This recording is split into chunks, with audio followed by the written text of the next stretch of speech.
namang nanaisin mong tikman. Mga kakaibang pagkain na dito mo lang makikita.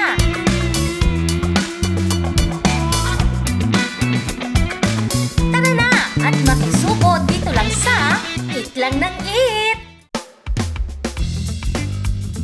Panibagong araw ng kabusugan mga ka-eaters, tayo nga ay nagtungo sa kainang pinagtibay ng panahon at lasang pumatok at patok sa lahat ng pagkakataon. Sa bawat sulok ng lungsod ng Kabanatuan, may kwento ng pagkaing hindi lang nagpapabusog kundi nagpapabalik ng alaala ng nakaraan. Isa na rito ang Kanglam Food House since 1982 kung saan sikat ang kanilang siopaw na madalas tawaging best in town dahil malambot at malasa na tumatak sa panlasa ng masa. Mula sa simpleng siopaw hanggang sa mainit-init na lomi, ang mga putahe ng Kanglam ay naghahatid ng saya sa masarap at abot kayang pagkain. Sa kabila ng payak na itsura ng pwesto ng Kanglam, ay dinarayo ito ng mga loyal na customer. Hindi lang dahil sa lasa ng pagkain, kundi dahil sa pakiramdam na para kang nasa bahay. Sa panahong mabilis magbago ang uso at lumilitaw ang samot-saring bagong kainan, nananatiling matatag ang Kanglam, hindi dahil sa ingay ng promosyon, kundi sa tahimik ngunit matibay na tiwala ng mga taga-suporta nito. At ngayon po ay makakasama natin si Sir Ken Derrick Gun, ang may-ari po ng Kanglam Food House. Hello mga ka-eaters, welcome dito sa Kanglam Food House. Kain tayo! Ang inspirasyon namin dati kasi sa parents ko to na inabutan ko lang. Dati nag-ano lang sila noon, ulam-ulam, nagtikim mga magkakaibigan. Hanggang sa ma-discover niya yung paggawa ng siopaw. Tapos na mga noodles.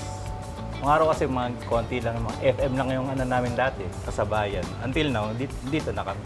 Ang best seller talaga is itong siopaw. Then, mga mami, itong pato miswa, lomi, fried rice, itong mga pansit chami. Ito ang torta crab na hinahanap nila, na alimango siya, may gulay siya, tapos i-wrap siya sa egg. Kung bata pa ako, nagustuhan ko talaga, hindi asado. Tapos ito, pork asado na siopaw. Ito ay fish fillet sweet and sour. Ito ang Kanglam rice namin, palabok usually. Kasi mahilig kasi kung palabok ng bata ako pag lumuluwas kami. Beef Mami, parang overload na siya. Tulad ng mga siopaw na to, kaya binabalikan sa una sa sauce. Hindi siya tinitipid na ingredients, kaya malasa siya. Kaya gusto siya lagi ng mga tao.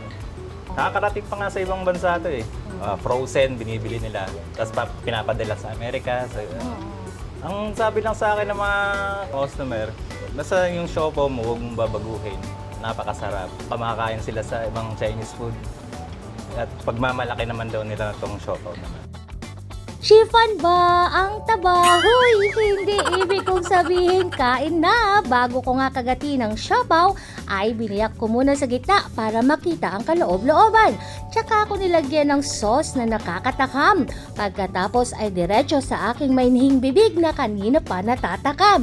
Uy, wow! Ang linamnam, kaya naman di ko na tinantanan. Sinunod ko dyan ang lomi na hindi lang nagpainit at nagpabusog sa aking tummy, kundi nakapagpaluwang pa ng aking ngiti dahil sa mga sahog na kay dami.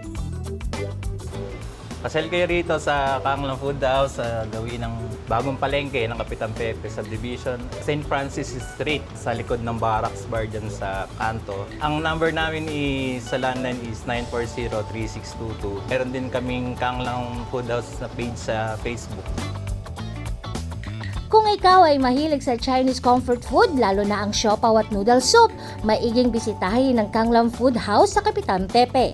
Ang mix ng abot kaya, kalidad at mabilis na serbisyo na hindi lang basta kainan, kundi bahagi ng lumang panlasa na patuloy na tinatangkilik sa makabagong panahon.